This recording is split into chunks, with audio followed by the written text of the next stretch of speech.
Hey guys, welcome to Mitch's Music, and I am live on YouTube today. Normally, I do this as a unlisted uh, thing, but today I'm going live on YouTube. So if you're joining me and you are a part of Just the Tabs or one of my other uh, courses in my site, welcome. If you are on YouTube and you are not a member of my site, one of the things that I've started doing is to do this every Friday where I answer some questions. So if you're stopping by, just say, hey, good morning, Jeff. How's it going? So today we are talking about chords. So if you are in the comments, let me know your questions about chords, any issues. And one thing I've noticed in the past when I do these live streams with just my computer, sometimes when I'm playing guitar, the audio is not the best. And so hopefully you guys will be able to hear the guitar and everything. So since we're just getting started, I'm going to give people a couple of minutes to just show up, see if anybody else comes, and then we'll get started talking. But if you have any questions related to chords, from strumming to just questions about how to play chords better, change chords better, just let me know any of your struggles with chords. Today I'm going to go over a couple of different things. Really, I have one question that I was asked, but other than that, just things that I have seen in the past that people have struggled with. And so, you know what? I'll go ahead and get started because I'm kind of on my lunch right now, and so I don't have a lot of time. Let me know if you guys have any problems with the audio, and I'll go ahead and get started. So I'm going to tilt this down a little bit so you guys can see the guitar a little bit better.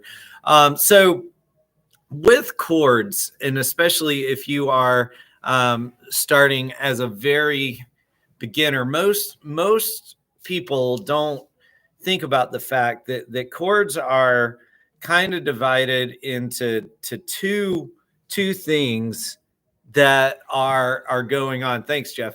That there are two things that's going on. You have what your left hand is doing over here, and so this part over here is more about clarity. So you may have some notes that don't come out all of the time, and then you have what your right hand is doing, and that can be clarity too, and we'll talk a little bit about that as well. But this is mainly about strumming and moving forward.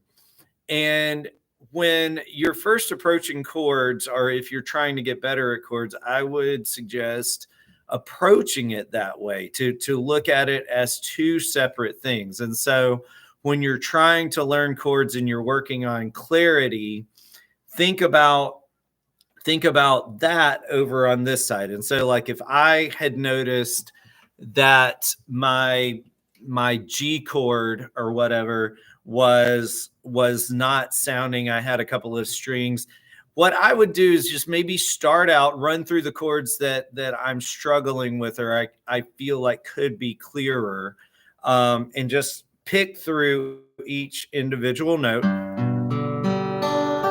make sure they're okay.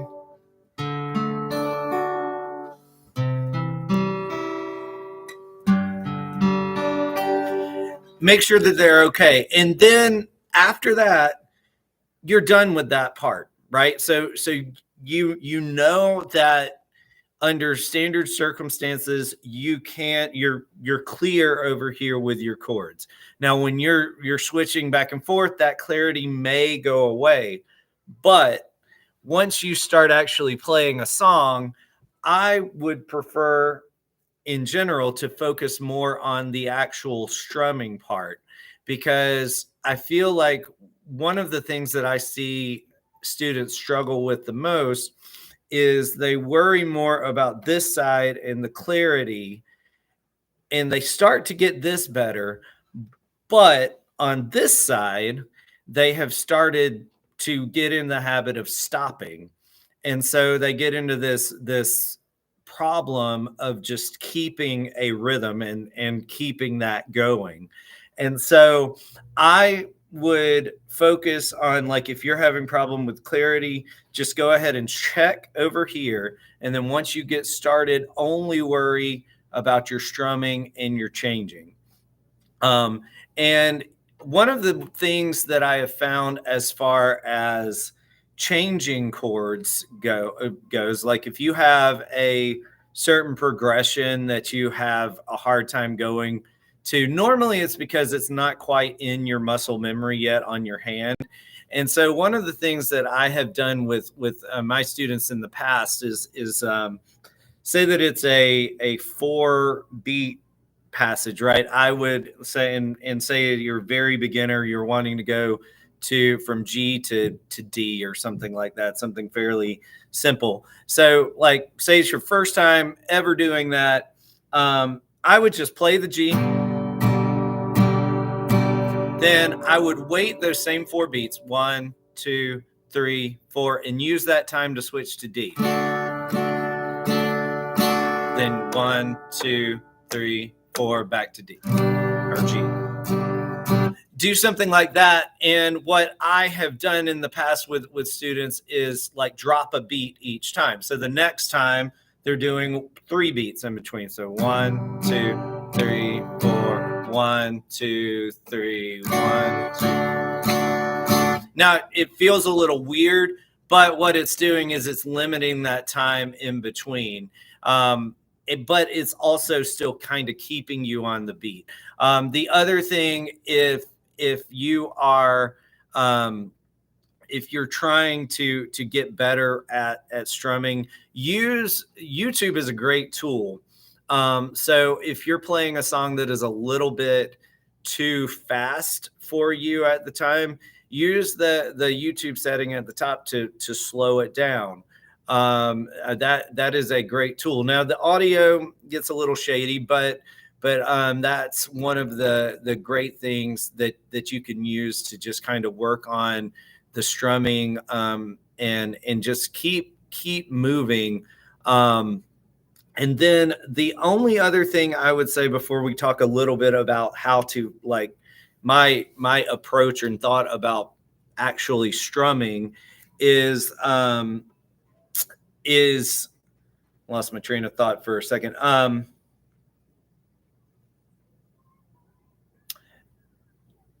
Is as you are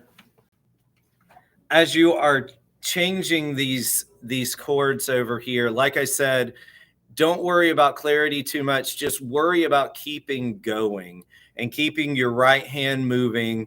And that is not what I was going to say, but if I think of it, I will let you guys know. If you guys have any questions, by the way, as we're getting more people, let me know in the comments about chords in general.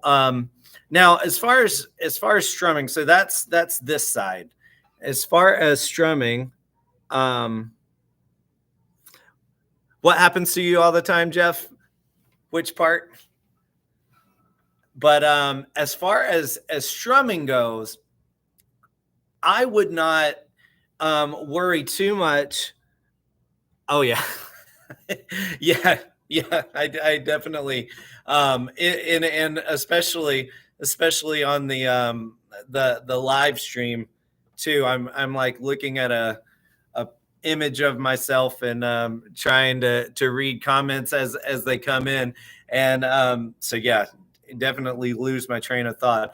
But one of the things as far as strumming, I have people ask me all the time, what are the downs? What are the ups? I personally think, and I have never, maybe a really long time ago, I thought in downs and ups and things like that. But ever since then, the more and more I got to strumming, I just tried to duplicate the rhythm that I'm hearing. And so it's more of, it's almost like nobody really thinks when they're trying to duplicate a drum beat, nobody's thinking about like, if you're just dashboard drumming, you're not thinking about what you're doing. You're just doing it, right? You're just copying that rhythm. And when you're doing your strumming, that's the way I would think about it too. The other thing I would say is that the other problem I have with the whole down up method is that technically you are doing down up every single time. To go down, when you go down, to go down again, you have to come back up. The only difference is that sometimes you're hitting the strings, other times you're not. And so what I would do is concentrate on what the rhythm is and just try to copy that. And I know that is, nobody else really talks about it that way. I've heard a couple of other Instagram guitar teachers talk about that a little bit. But I personally, if I were trying to concentrate on, all right, down, down, up, down, down, up, down, see what I'm doing? I'm stiffening up. And when you do that, this rhythm, this needs to be really loose. And the only way that you can really feel comfortable with rhythm is to keep your right hand loose. And to me, thinking about that whole down up thing tenses me personally up.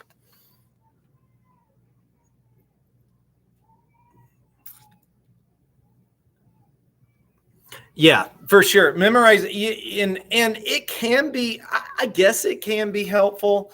I personally think that, like I said, it is just too much for my my brain, like, because when you're playing guitar, your goal is to get to where you're not thinking anymore.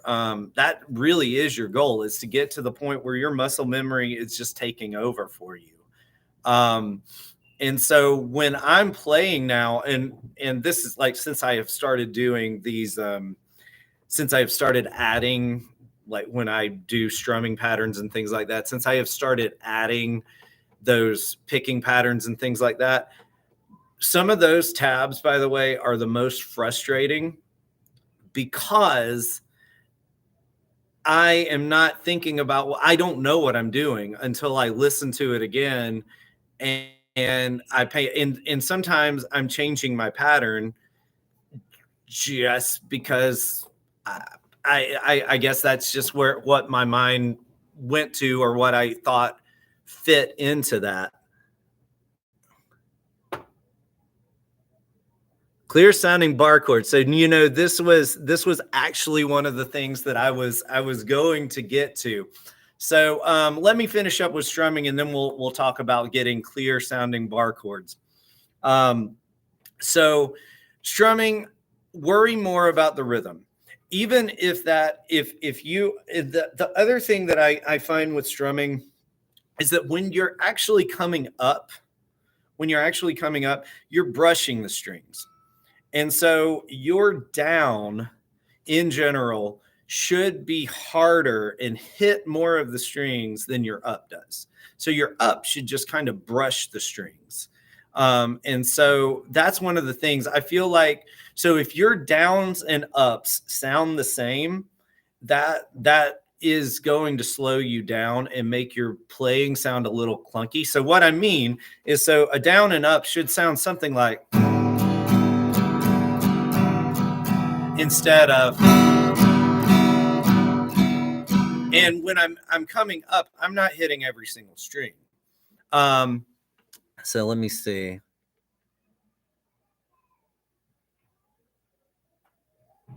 Yeah, and yeah, somebody on YouTube demonstrated. And so, like, and that's one of the things I'm hoping when I personally don't know if it's helpful or not, I have people watch some of my chord videos, and so it seems to help people. But I'm hoping that seeing the visual of kind of where it falls will help you.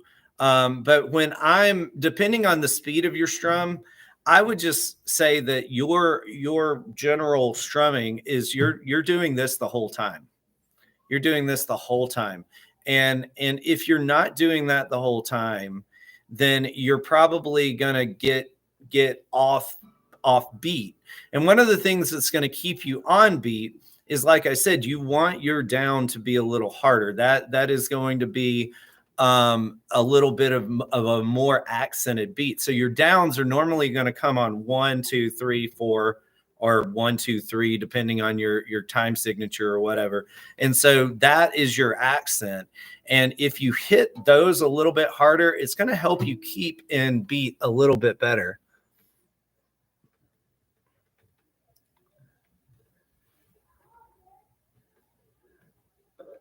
Yeah, and part of that with 3/4 and 6/8 and things like that is that if you sometimes what happens is 3/4, because it's an uneven number, is it can tend to put your downs and ups a little bit off, and so you can tend to miss that accent a little bit.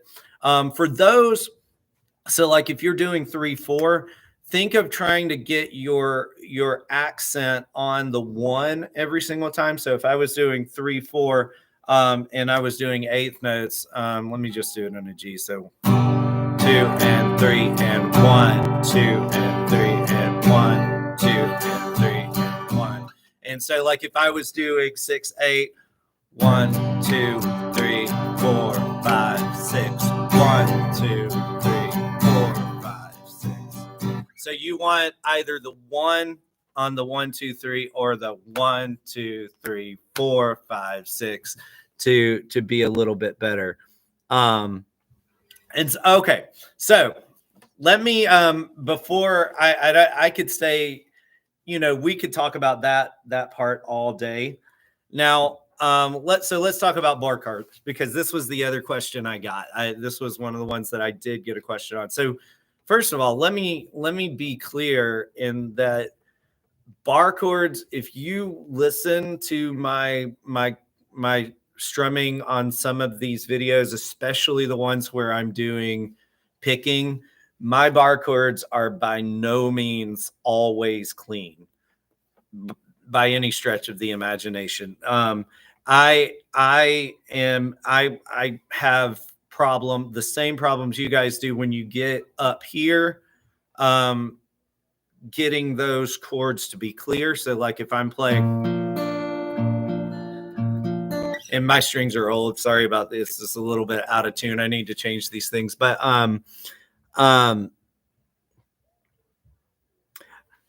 so when you're doing this, depending on how you are approaching bar chords, a couple of suggestions.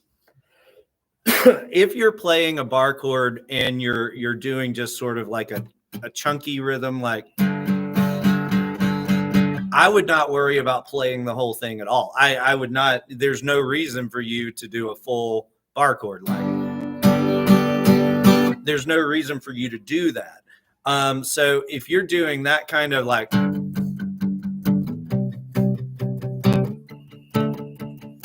I don't worry about those. I don't worry about doing the full thing, because it's going to save my hand.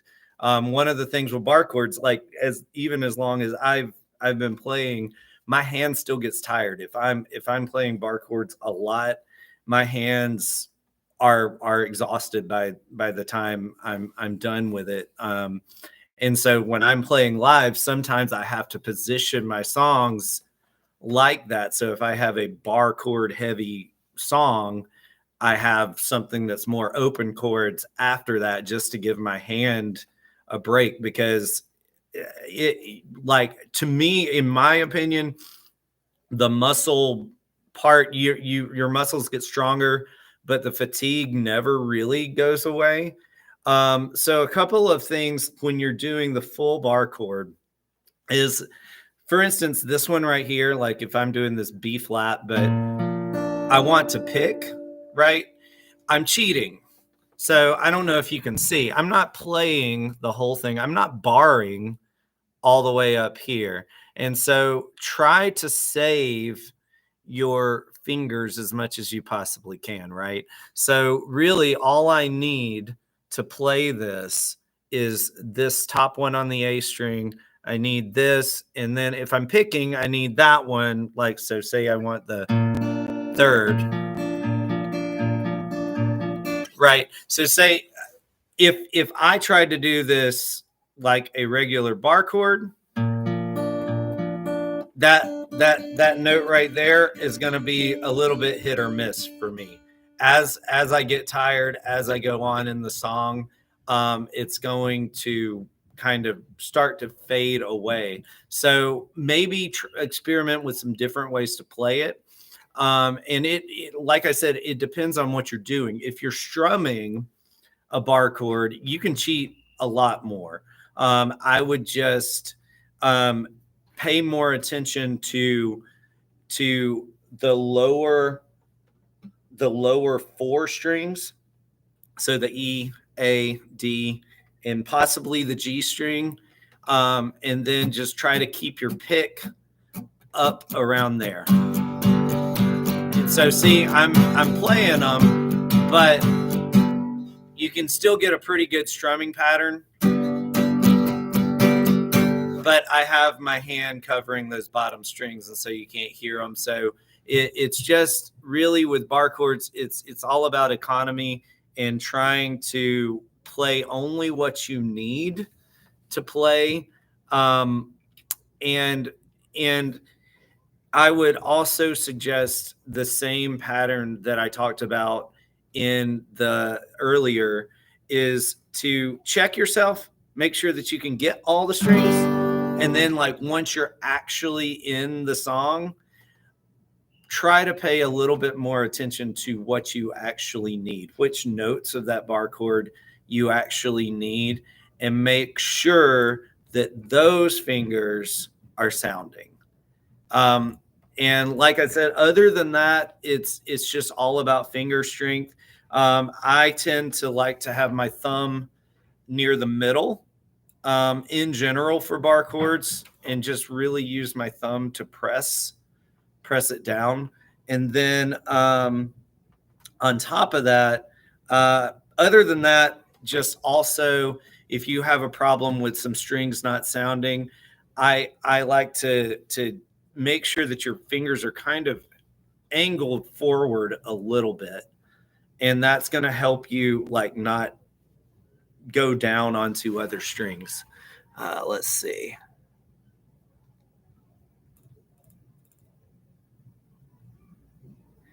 Absolutely, Stephen. Like stop and rest a bit. I remember the first time I played, one of the first times I played in high school, I was doing "On a Good Night" by Wade Hayes, and it was just all bar chords like this, like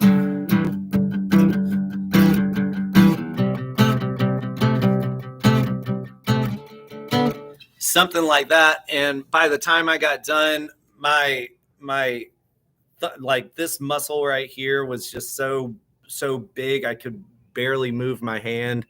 Um, but I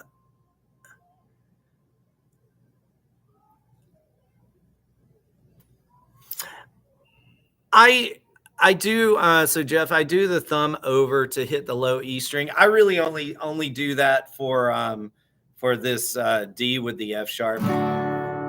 Other than that, I really don't use my thumb too much. I mean, like you could use your thumb to do that same thing all the way up the fretboards. But yeah, other than that, I don't really use it too much. Let's see what else we got. Stephen, what did you say about drop D? Let's see.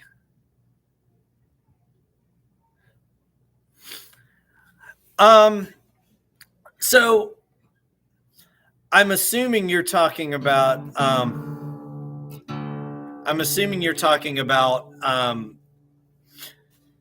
when you have a song in drop D, but you're wanting to actually play rhythm with it as well. There's a couple of things that you can. So if you're in drop D, most likely you're going to be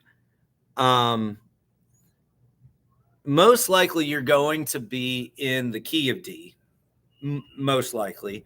And so if you're playing in the key of D, that means that you've got like a D, A, and G, right? And so G in the key of with the D would be way up here.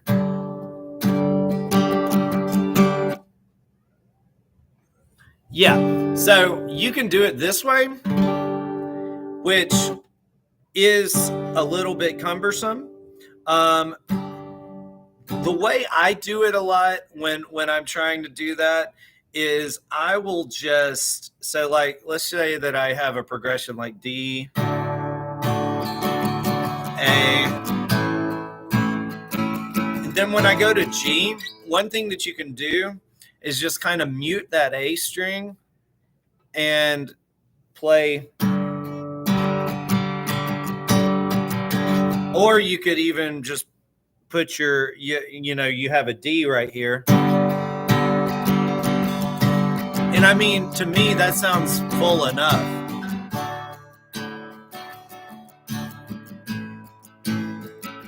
And then you just. So all I'm doing with that one is I'm just playing the G right here and the D right here. And then I'm just making sure I'm not hitting the high E string. Now, if you wanted to get really fancy, you can add the high E string in there. There you've got your G. I mean, the only thing that it's really missing is that B right here. But, I think that that's kind of one thing that you're giving up. I mean, if you really, really, really wanted that,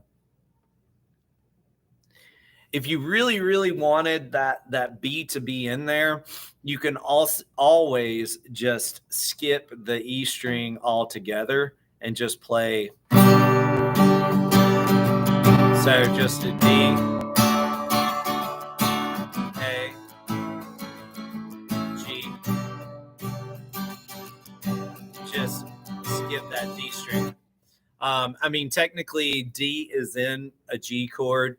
And so, like, even if you're hitting that low E string, it should still turn out fairly okay.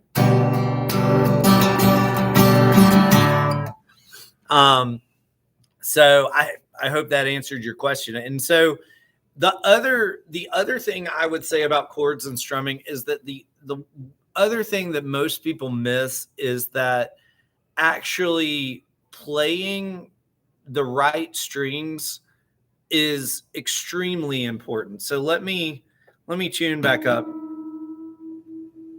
real quick. And so, like, if I'm playing an E chord or a G chord, right, I can play all of the strings. If I'm playing an E minor chord, I can play all of the strings.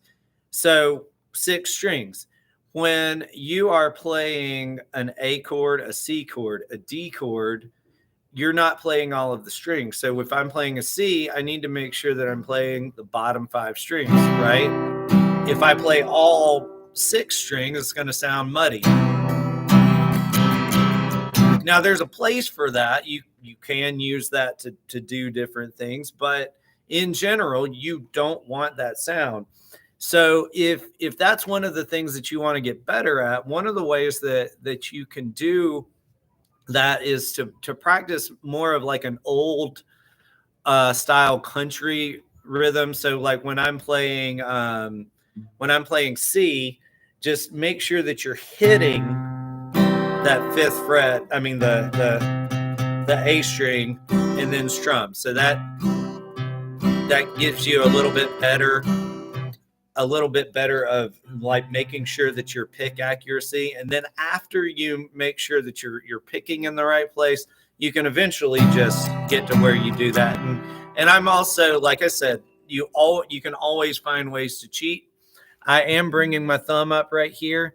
So even if I do hit this E string, it's not really making a sound because my thumb is just there. Now, as far as a suggestion I would not, if your thumb just naturally comes there when you play those chords, do it. I mean, use anything that you can to just kind of gently touch that so that that doesn't make any sound. But if it doesn't, don't go out of your way to get it there because it's not really going to help that much. The more important thing is working on your pick accuracy and just making sure that you're playing the correct strings as you're changing. So when you're playing a C chord, an A chord, you're playing the 5 strings, A minor, 5 strings. When you're playing D, like an F like this, you're playing the bottom 4 strings. And that's that. If you aren't thinking about that you would notice a huge difference in your playing if you in your, at least the way your chords are actually sounding, if you are just pay a little bit of attention to the strings that you're hitting. All right, let me.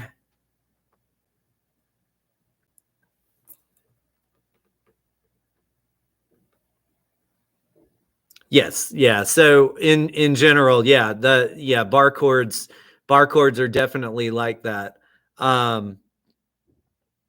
Yeah, absolutely. And the drop D thing, by the way, that that's one thing that I just kind of had to nobody really taught me that.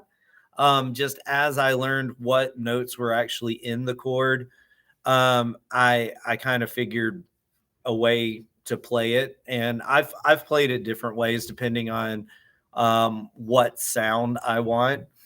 Um, but yeah, so guys, if you I am about to have to run, but thank you guys for coming by. Thank you for your questions. I want to continue the conversation, so if you have any questions, feel free to email me. I'll send an email out with the replay. I was trying to put it on the pages, but I'll probably add a link in there just so you guys can click on like a button or something like that. For some reason, I don't know if it's a live stream thing or whatever, but I tried to post the video on the member page, and for some reason it wasn't working. And so that's why if you have logged in recently, you had like this huge gap before you saw anything below. But I fixed that. And so probably what I'm going to do, just to make it easier for you guys, is to have like a thing that says stream and then have the buttons going across. But next week, guys, I think I'm going to go away from chords unless I get some more questions. If you ask any questions after this video, I'll definitely answer those next week. So if you have a question, even if it's off whatever we're going to talk about next week, I'll still answer those questions. Second thing, I think I'm going to do a little bit more on melody. Talk a little bit about melody, a little bit about scales. And then the week after that, I might get into it a little bit next week, but depending on your questions. But week after that, I'm going to talk more about bends and slides and things like that. So still related a little bit more to melody. Yeah, thanks everybody. Thank you guys for coming by, and like I said, any of these videos. So if you guys like the video and you would like to share them, even the ones that are for you guys, feel free to share the links. Like this one today is public, but even the ones that are for you guys, feel free to share the links. They can be shared. I just have them as unlisted in general. And so only you guys can see them. But feel free to share them if you enjoy them. All right. I'll see you guys next time. Have a great day.